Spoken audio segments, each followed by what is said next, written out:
सोलापुरामध्ये आज गोवंश हत्या बंदी कायद्यामधील जाचक अटी रद्द करण्याच्या मागणीसाठी भव्य असा मोर्चा काढण्यात आलाय। हा मोर्चा पशुपालक, शेतकरी आणि सामाजिक कार्यकर्त्यांच्या संयुक्त कृती समितीच्या वतीने आयोजित करण्यात आला होता। या मोर्चाला भारतरत्न डॉक्टर बाबासाहेब आंबेडकर चौक येथून सुरुवात झाली आणि हा मोर्चा पूनम गेट पर्यंत नेण्यात येत आहे।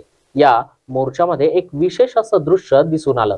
हजारो मोर्चेकऱ्यांच्या हातामध्ये राष्ट्रध्वज, तिरंगा यासोबतच निळा, भगवा आणि पिवळा हे झेंडे फडकताना दिसले। सोलापूर शहर आणि जिल्ह्याभरातून तब्बल 10 ते 15 हजार लोक या मोर्चामध्ये सहभागी झाले असून त्यांच्या मागण्या जोरात मांडल्या जात आहेत। संपूर्ण मोर्चा हा शांततेत पार पाडावा यासाठी सोलापूर पोलिसांकडून कडक पोलीस बंदोबस्त ठेवण्यात आला आहे। या मोर्चा मागील मुख्य मागणी म्हणजे गोवंश हत्याबंदी कायद्यामधील काही जाचक अटी रद्द कराव्यात, कारण या अटींमुळे पशुपालकांना आणि शेतकऱ्यांना अनेक अडचणींना सामोरं जावं लागतंय, असं या मोर्चेकऱ्यांचं म्हणणं आहे। गोमाता आहे का ती आमची आई आहे। गोमाताला बंदी राहू द्या। जर्सी मसर याला आपलं शासनाने परवानगी देऊन चालू करा। हा, गोमातेला बंदी राहू द्या। हा, गोमाता भारताची हिंदू आई आहे, हिंदू माता आहे, तिला बंदी राहू द्या।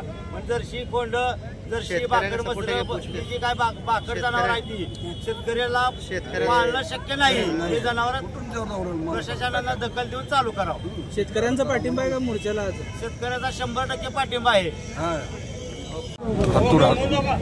सत्तूर भीमाशंकर कुलकर्णी हे काय ना, आम्ही 31,000ला एक बैल घेतला होता। घेतल्यावर काय ना, आता सध्या काय ना मूळ सोडून खाली पडल्यावर मग त्याला बैलाला काय करायचं, आता विकून शकता का नाही तुम्हाला? पण विकल्यावर त्या का ना 1000ला द्या, 2000ला द्या असं म्हणते ती। मग त्याचा दिल्याशिवाय भागच नाही।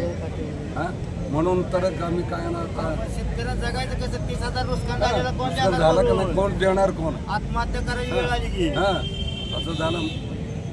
30,000 नुकसान शेतकऱ्याला भरणं शक्य आहे का? कुठं देते ती?